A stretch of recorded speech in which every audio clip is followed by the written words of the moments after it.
देखिए ET Now स्वदेश पर।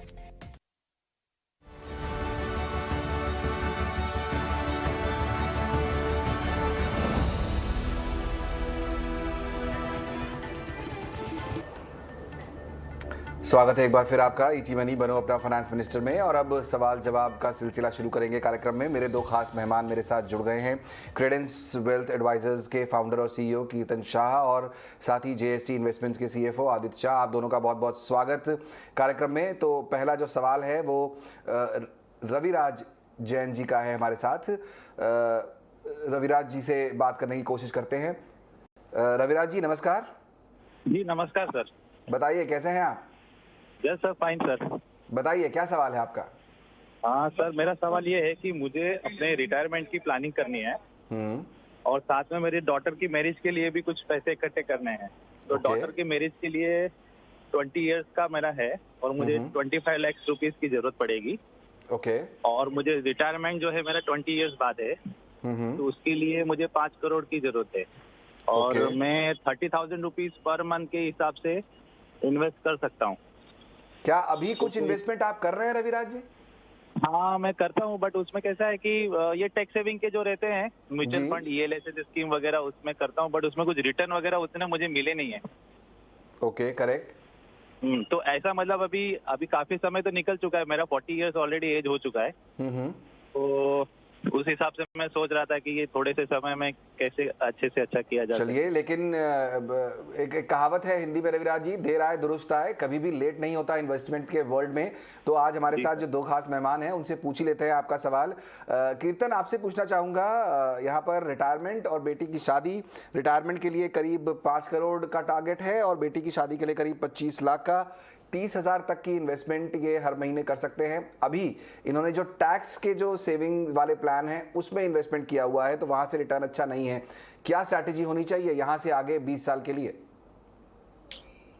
रविराज जी, सबसे पहले तो मैं ये एक सलाह देना चाहूँगा कि जब भी आप गोल प्लानिंग करें तो उसमें जितने पैसों की आप रिक्वायरमेंट बता रहे हैं वो आज के हिसाब से ना होकर फ्यूचर के हिसाब से होनी चाहिए। एग्जाम्पल, अगर आप कह रहे हैं कि बेटी की मैरिज के लिए आपको 25 लाख रुपए चाहिए, तो अगर 25 लाख रुपए आज का खर्चा है तो बेटी की शादी जब होगी तब ये खर्चा काफ़ी ज़्यादा बढ़ जाएगा। तो सबसे पहली तो सलाह ये होगी कि जब भी आप गोल प्लानिंग करें, उस पैसे की फ्यूचर वैल्यू कितनी होगी या फ्यूचर में उसका कितना वैल्यू होगा, वो सबसे पहले डिटरमाइन करने की कोशिश कीजिए, क्योंकि इन्फ्लेशन की वजह से कॉस्ट काफ़ी ज़्यादा बढ़ जाएगी। मान लीजिए कि अगर आप जो 25 लाख रुपए बेटी की शादी के लिए कह रहे हैं, वो आपको फ्यूचर में 25 लाख ही चाहिए और ये इन्फ्लेटेड वैल्यू ही है। तो 25 लाख इकट्ठा करने के लिए आपको रफली 3,000 रुपया हर महीना निवेश करना पड़ेगा। ये अज्यूम कर रहा हूँ कि शायद इक्विटी म्यूचुअल फंड्स में जो आप एसआईपी करेंगे उसमें आपको तकरीबन 12% का सीएजीआर रिटर्न मिल जाएगा। तो अगर आप 3,000 रुपये हर महीना डालेंगे और वो अगर 20 साल तक इन्वेस्ट करेंगे तो आपको 20वें साल तक तकरीबन 25 लाख रुपए तक इकट्ठा हो जाएंगे। अब अगर आप अपने रिटायरमेंट गोल की बात करें तो रिटायरमेंट गोल का आपका जो लक्ष्य थोड़ा सा स्टीप है मेरे हिसाब से, क्योंकि अगर आपको 5 करोड़ रुपए जमा करने 20 साल बाद, तो आपको तकरीबन महीने के 55,000 रुपए निवेश करने पड़ेंगे। तो 55,000 रिटायरमेंट के और 3,000 बेटी की शादी के, आपको दोनों गोल मीट करने के लिए तकरीबन 58,000 रुपीज हर महीना इन्वेस्ट करना पड़ेगा। अब देखिए, क्योंकि आप 30,000 रुपए हर महीना निवेश करना चाहते हैं, आपके पास 2 ऑप्शन है मेरे हिसाब से। या तो अगर पॉसिबल है तो 30,000 वाली एसआईपी को बढ़ाकर 58,000 तक लेके जाइए, तो दोनों गोल्स मीट हो जाएंगे। या अगर आप 3,000 रुपए बेटी की शादी में लगा सकते हैं तो 27,000 बचेंगे आपके रिटायरमेंट के लिए। 27,000 हर महीना अगर आप निवेश करेंगे अगले 20 सालों के लिए, तो आपको तकरीबन 2.5 करोड़ जितना पैसा जमा हो जाएगा आपके रिटायरमेंट तक। तो इन दोनों में से आपको एक चीज की तरफ थोड़ा सा ज्यादा ध्यान देना पड़ेगा, या एसआईपी बढ़ानी पड़ेगी, या 5 करोड़ की जगह पे 2.5 करोड़ पे आपको ओके होना पड़ेगा। मेरे हिसाब से आप 3-4 फंड्स में निवेश कर सकते हैं इन पैसों के लिए। मेरा assets large cap, Axis mid cap, Kotak emerging equity, Nippon small cap और पीपीएफएस फ्लेक्सी कैप। मेरे हिसाब से अगर ये 5 फंड में आप इक्वली आपका पैसा डिवाइड कर दें, तो आप अपने गोल तक जितने रिटर्न एक्सपेक्टेशन की हम बात करें, शायद काफी आसानी से पहुंच जाएंगे। करेक्ट। तो रविराज जी, ये है सलाह आपके लिए कि एक तो आपको जो फिगर आपने जो रखे हैं दिमाग में, 25 लाख रुपए शादी और 5 करोड़ रुपए रिटायरमेंट के लिए, आपको वो जो है इन्फ्लेशन को ऐड करके ध्यान में रखना होगा। तो वो फिगर आज की तारीख में अगर सही लग रहा है तो शायद 20 साल के बाद वो फिगर ठीक न पड़े, तो इसलिए वो ध्यान में रखना है। लेकिन आपने जो फिगर्स बताए हैं उसके हिसाब से बेटी की शादी के लिए आपको करीब 3,000 रुपए की SIP की शुरुआत करनी होगी, तब 25 लाख रुपए जमा होंगे। लेकिन 5 करोड़ का जो टारगेट है वो थोड़ा सा एम्बिशियस है, थोड़ा ज़्यादा है। या तो आप SIP की अमाउंट बढ़ाएं, उसके लिए 55,000 रुपए की SIP करें 20 साल के लिए, या फिर आपने जो टारगेट रखा है 5 करोड़ का उसे कम करें। ये आपके लिए ब्रॉडली आइडिया है। फंड के नाम यहाँ पर बता ही दिए हैं आपको, Mirae large cap, Axis mid cap, ये कुछ फंड हैं जहाँ पर आप फिलहाल फोकस करके चल सकते हैं। चलिए आगे बढ़ते हैं और अगला सवाल लेते हैं। यहाँ पर हमारे पास ट्विटर से एक सवाल आया है, एकनाथ कदम जी ने पूछा है। वो पूछ रहे हैं कि उनको अपनी बेटी की हायर एजुकेशन की तैयारी करनी है और 10 साल के बाद उनको 50 लाख रुपए की ज़रूरत पड़ेगी। तो वो जानना चाहते हैं कि वो कहाँ और कैसे म्यूचुअल फंड में इन्वेस्ट करें। तो बेसिकली आदित्य, आपसे ये पूछना चाहूँगा मैं, शायद ये भी जानना चाहेंगे कि कितना इनको इन्वेस्ट करना चाहिए 10 साल के लिए, अगर इनको 50 लाख रुपए जमा करने हैं। तो अगर आप हेल्प कर सके एकनाथ जी की कि भाई कितना आपको SIP करना होगा और किस तरह के म्यूचुअल फंड में उन्हें इन्वेस्ट करना चाहिए। बिल्कुल, इन्वेस्टर ने बताया नहीं है कि उनकी सेविंग्स किस तरीके की है। तो अगर हम माने कि 10 साल के लिए वो कंटिन्यूसली इन्वेस्ट करेंगे और अगर हम 10 से 12% का रिटर्न माने तो इन्वेस्टर को कहीं 35 से 40 हजार के आसपास जो है हर महीने SIP करनी होगी। इन्वेस्टर का गोल थोड़ा अग्रेसिव है, तो अगर वो 35 से 40 हजार की SIP नहीं कर पाते हैं तो 2 तरीके हैं, जैसे पहले कहा था, या तो वो अपने टाइम होराइजन को बढ़ा सकते हैं या तो फिर इंक्रीमेंटली 10% की SIP वो बढ़ा सकते हैं, जितने भी अमाउंट की SIP कर रहे हैं। तो 50 लाख तक पहुंचने के लिए मिनिमम 35 से 40 हजार रुपए की SIP तो करनी ही होगी इन्वेस्टर को। दूसरी बात, इन्वेस्टर ने अपनी एज नहीं बताई है तो रिस्क प्रोफाइलिंग करना थोड़ा मुश्किल हो जाएगा। तो उन्होंने जैसे कि डॉटर का है, उनकी डॉटर है तो उस हिसाब से मैं मान रहा हूँ कि उनका रिस्क प्रोफाइल मॉडरेट टाइप ही रहेगा। तो उसके हिसाब से 5 फंड्स मैंने सजेस्ट किए हैं। पराग पारिक फ्लेक्सी कैप में वो 10,000 की SIP कर सकते हैं, UTI निफ्टी नेक्स्ट 50 में 10,000 की कर सकते हैं, DSP क्वांट फंड में 10,000 की, DSP स्मॉल कैप में 5,000 की और मोतीलाल नैस्डैक 100 में 5,000 की।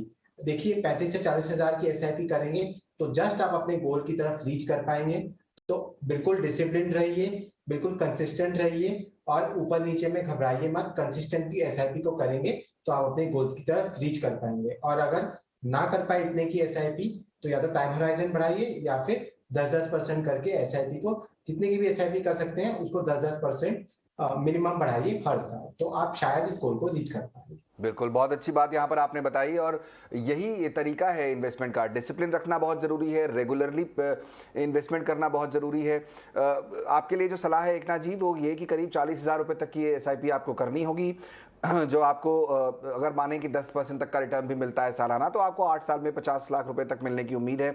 कुछ फंड्स भी सुझाए हैं यहाँ पर, पराग पारिक फ्लेक्सी कैप है, UTI निफ्टी 50, निफ्टी नेक्स्ट 50 है, DSP क्वांट है, मोतीलाल नैस्डैक 100 है। ये कुछ आइडियाज़ हैं आपके लिए। इन फंड्स में आप पैसे लगाइए और SIP की करिए शुरुआत, तो आपको ज़रूर लक्ष्य पूरा करने में मदद मिलेगी। चलिए आगे बढ़ते हैं और सवाल लेते हैं रुपेश जी का। रुपेश जी नमस्कार। नमस्कार सर। कहाँ से बोल रहे हैं आप? मैं सर बिहार से बोल रहा हूँ, सारण डिस्ट्रिक्ट। अरे वाह, बिल्कुल बढ़िया। तो क्या आपके यहाँ बारिश का मौसम शुरू हो गया है कि नहीं, या अभी भी गर्मी है? अभी गर्मी है और 1-2 दिन बारिश हुआ था सर यहाँ पे। बिल्कुल, आज खबरें आ रही थी कि आज उत्तर भारत में कुछ बारिश शुरू हुई, तो मुझे लगा शायद आपके यहाँ भी हुई हो। चलिए आगे बढ़ते हैं, बताइए रुपेश जी क्या सवाल है आपका? सर मैं 1 साल से इन्वेस्ट कर रहा हूँ। मैंने आपको फंड भेजा था जी, और मेरा टारगेट है कि मैं 1 करोड़ रुपए को कॉर्पस बनाना चाहता हूँ और प्लस 18 से 20 लाख रुपया मेरे को चाहिए एजुकेशन के लिए। मेरा अभी बेटा है वो अभी 3 साल का है। ओके। तो मेरा आपने टाइम होराइजन नहीं बताया, कितने समय के लिए आप इन्वेस्टमेंट कर सकते हैं? कितने समय में आपको इस पैसे की जरूरत होगी? Approx 19-20 years. 19 से 20 ईयर्स, ओके। यस। ठीक है, तो आप 1 साल से करीब 7 फंड्स में निवेश कर रहे हैं। आपने जो भेजे हैं उसमें axis blue chip, Kotak flexi cap, Motilal Oswal, Nasdaq, ये कुछ फंड्स हैं जहां पर आप कर रहे हैं अभी। बेटे की पढ़ाई जो है 20 साल के बाद आपको 18 लाख आप टारगेट कर रहे हैं और रिटायरमेंट के लिए 1 करोड़ का टारगेट कर रहे हैं। तो पूछ लेते हैं हमारे ही मेहमानों से, कीर्तन क्या करना चाहिए? आपको लगता है कि जिस तरह के अभी इन्वेस्टमेंट कर रहे हैं उससे अपने गोल्स हासिल कर पाएंगे या कुछ बदलाव करने की जरूरत है पोर्टफोलियो में? रुपेश जी, सबसे पहले तो आपने जिन फंड्स में निवेश करने का सोचा है या कर रहे हैं, उनमें से काफ़ी फंड्स काफ़ी अच्छे हैं। तो सबसे पहले गुड जॉब ऑन दैट। दूसरी चीज़, आपकी थोड़ी-सी एक्सपेक्टेशन कॉर्पस जमा करने की वर्सेस आप जितना पैसा लगा रहे हो, थोड़ी-सी ज़्यादा है। क्योंकि अगर आप हर महीने ₹6000 तकरीबन इन्वेस्ट कर रहे हो, जिस हिसाब से आपने डेटा यहाँ शेयर किया है, और जैसे मैं कहते आ रहा हूँ कि मान के चलिए अगर 12% रिटर्न आपकी एसआईपी जनरेट कर पाती है 19-20 साल में, तो 20 साल में आप तकरीबन 55 लाख रुपए जोड़ पाएंगे। तो 6000 हर महीना, 12% रिटर्न, तकरीबन आप 55 लाख रुपया जोड़ पाएंगे 20 साल की आपकी जो रिक्वायरमेंट है। तो शायद आप उस 1 करोड़ के गोल तक ना पहुंचे। तो सजेशन ये है कि अगर 1 करोड़ का गोल है तो आपको एसआईपीज बढ़ानी पड़ेगी, पर अगर आप एसआईपी नहीं बढ़ा पाते तो 55 लाख तक की राशि आप ज़रूर जमा कर पाएँगे। देखिए, 2 चीज़ें आपके पोर्टफोलियो में हाइलाइट करना चाहूँगा। आपने बड़ी अच्छी तरीके से थोड़ा-सा यूएस एक्सपोज़र लिया हुआ है, mid cap, small cap, large cap, तीनों में एक्सपोज़र लिया हुआ है, पर आपके पोर्टफोलियो में मैंने देखा थोड़ा-सा ओवरलैप है। तो उस ओवरलैप को निकालने के लिए मैं ये सजेस्ट करूँगा कि आपका जो एक्सिस ब्लू चिप फंड है और कोटक फ्लेक्सी कैप फंड है, अगर इन 2 फंड्स को आप ड्रॉप कर दें और बाकी के फंड्स में इसी का पैसा ऐड कर दें, तो बाकी के बचे हुए 5 फंड्स में अगर आप ₹6000 की एसआईपी करेंगे, तो मेरे हिसाब से ये परफेक्ट पोर्टफोलियो होगा इन टर्म्स ऑफ डाइवर्सिफिकेशन। तो 2 सलाहें, अगर आप ₹6000 हर महीना डालेंगे, तो 55 लाख तक जमा कर पाएँगे 20 साल में, और आपके इन्वेस्ट किए हुए फंड्स में से एक्सिस ब्लू चिप और कोटक फ्लेक्सी कैप को आप ड्रॉप कर सकते हैं। उनमें जो एसआईपी कर रहे हैं, वो बाकी के 2 फंड्स में जिसमें आप ₹500 की एसआईपी कर रहे हैं, उनमें ये पैसा ऐड कर दीजिए। क्लियर कट एडवाइस है यहाँ पर रुपेश जी आपके लिए। जितना अभी आप इन्वेस्ट कर रहे हैं उससे 1 करोड़ तक का टारगेट तो शायद ना हो पाए। वो 55 लाख तक की कैलकुलेशन यहाँ पर आपके सामने दी गई है। 55 लाख रुपए तक आप पहुँच सकते हैं। अगर आप फिर भी 1 करोड़ तक जाना चाहते हैं तो आपको अपनी एसआईपी जो है उसको बढ़ाना होगा। दूसरी बात ये कि कुछ फंड्स आपके यहाँ ओवरलैप है तो उनको हटा सकते हैं आप। 2 फंड्स बताए गए हैं यहाँ पर, एक्सिस ब्लू चिप और कोटक फ्लेक्सी कैप। इनको आप हटा दीजिए अपने फंड से, अपने पोर्टफोलियो से, तो आपका जो गोल है वो बेहतर तरीके से आगे बढ़ेगा। और अगर आप एक साथ बहुत सारा पैसा नहीं भी बढ़ा सकते हैं यहाँ पर रुपेश जी, तो एक सलाह जो दी जाती है हमेशा वो ये कि 10-10% करके आप हर साल अपना निवेश बढ़ाएं। अगर आप ₹6000 आज इस साल जमा कर रहे हैं, दे रहे हैं, तो उसको 6600 कर दीजिए अगले बार, और अगली बार 6600 का 10% बढ़ा लीजिए। तो आप धीरे धीरे 10-10% करके बढ़ाएंगे तो भी आपका एसआईपी जो है वो बढ़ता चला जाएगा और आपके रिटर्न बेहतर होने की संभावना बढ़ जाती है। चलिए, अगला सवाल हमारे पास आया है इंस्टाग्राम से नितिन जी का। हाई रिटर्न के लिए कैसे पोर्टफोलियो बनाएं, वो ये जानना चाहते हैं। नितिन जी की जो उम्र है वो 50 साल की है और 8 अलग अलग फंड्स में उनके फिलहाल निवेश चल रहे हैं। Samco flexi cap, Kotak blue chip, Kotak equity opportunities, DSP mid cap, ये कुछ फंड्स हैं जहां पर वो पैसे ऑलरेडी लगा रहे हैं। हालांकि उन्होंने ये नहीं दिया है कहीं कि वो कितनी एसआईपी कर रहे हैं और कितने समय के लिए कर रहे हैं। चलिए आदित्य से पूछते हैं, ब्रॉडर आइडिया तो ले सकते हैं। आदित्य, हाई रिटर्न हर कोई चाहता है जाहिर तौर पर यहाँ पर, लेकिन जिस तरह के फंड में अभी ये पैसे लगा रहे हैं नितिन जी, क्या ये फंड्स परफॉर्मेंस वाइज पहले अच्छे रहे हैं और आगे अच्छे रहने की उम्मीद है? सबसे पहली बात तो हाई रिटर्न, जैसे कि आपने कहा, सब लोग चाहते हैं, बट उससे काम नहीं होता है। हमें बहुत डिसिप्लिन रहना होता है मार्केट में। तो सबसे पहली बात मैं सजेस्ट करूंगा इन्वेस्टर को कि आपके निवेश को किसी गोल के साथ बांधिए। फॉर एग्जांपल, वो रिटायरमेंट हो सकता है या घर लेना हो सकता है, या कोई भी गोल जो आपको ठीक लगे उसके साथ बांधिए। जब आप ये करेंगे तो आपको पता चलेगा कि आपकी रिटर्न एक्सपेक्टेशन क्या होनी चाहिए। हाई रिटर्न तभी आता है जब आप हाई रिस्क लेते हैं मार्केट में, और जरूरी नहीं है कि आपका रिस्क प्रोफाइल जो है वो सूट करे हाई रिटर्न की तरफ जाना। सबसे पहली बात, गोल के साथ जोड़िए अपने निवेश को। दूसरी बात ये, आपका जो पोर्टफोलियो है बहुत बिखरा हुआ है, तो उस पोर्टफोलियो को कंसोलिडेट करने की जरूरत है। 4 फंड्स में आप अपने पोर्टफोलियो को कंसोलिडेट कर सकते हैं। Axis blue chip, DSP mid cap, PPFAS flexi cap fund और यूटीआई निफ्टी नेक्स्ट 50 फंड में आप इनको कंसोलिडेट कर सकते हैं। However, lack of discipline investor का नोट किया है मैंने। इन्वेस्टर को बहुत डिसिप्लिन होने की जरूरत है। एसआईपी का अमाउंट उन्होंने बताया नहीं है वो कितना कर रहे हैं। अगर वो इन 4 फंड्स के अंदर इक्वली स्प्लिट कर देंगे एसआईपी को तो बेटर रहेगा। बट लॉन्ग टर्म एडवाइस यही रहेगी, गोल्स के साथ अटैच कीजिए और कंसिस्टेंटली एसआईपी करते रहिए। तो धीरे धीरे करके जो कंपाउंडिंग का जो इफेक्ट होता है वो ऑटोमेटिकली मीन करेगा कि 10 से 15 साल के अंदर आपका रिटर्न जो है वो बहुत अच्छा कैगर के रूप में आएगा। तो कंपाउंडिंग जो होता है वो ही इंश्योर करता है कि हाई रिटर्न आपको मिले।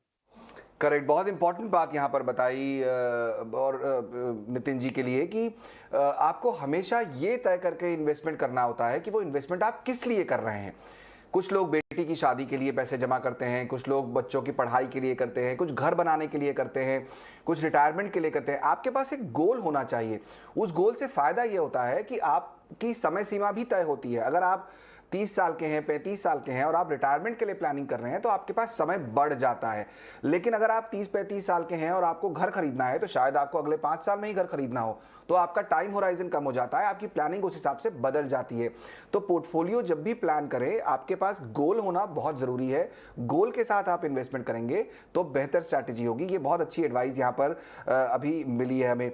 हालांकि जैसा आपको सलाह दी जा रही है नितिन जी की जो आपका फंड है, आपका जो पोर्टफोलियो है वो काफी थोड़ा बिखरा हुआ है, उसको समेटिए। 4 अच्छे फंड्स बताए हैं यहाँ पर, Axis blue chip, DSP mid cap, Parag Parikh flexi cap और यूटीआई निफ्टी नेक्स्ट 50। उसमें आप इन्वेस्टमेंट करें। जितनी भी एसआईपी आप कर रहे हैं उनको इक्वली डिवाइड करें तो आपको रिटर्न मिलने की संभावना बेहतर रहेगी। डिसिप्लिन के साथ इन्वेस्टमेंट करना बहुत जरूरी है। रेगुलर एसआईपी चलते रहनी चाहिए क्योंकि जीवन में उतार चढ़ाव आते रहते हैं।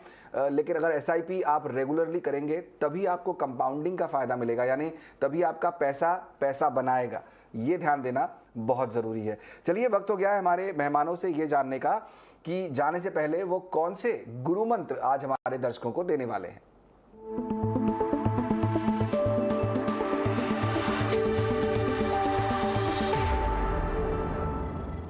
चलिए कीर्तन, आपसे शुरुआत करते हैं। सबसे पहले जानेंगे कि कौन सा, आपसे सबसे पहले जानेंगे कि क्या गुरु मंत्र आज आप देने वाले हैं हमारे दर्शकों को। देखिए, मुझे ऐसा लगता है डिसिप्लिन सबसे बड़ा हथियार है इन्वेस्टमेंट में सक्सेस पाने का। मार्केट्स ऊपर जाते, मार्केट्स नीचे जाते, लोग डिसिप्लिन भूल जाते हैं।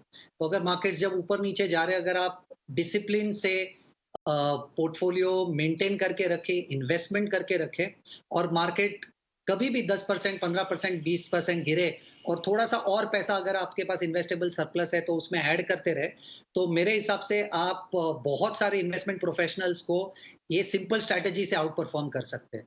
तो जब भी इन्वेस्टमेंट करें, डिसिप्लिन रखिए और कैरिड अवे मत हो जाइए क्योंकि मार्केट्स वॉलेटाइल है।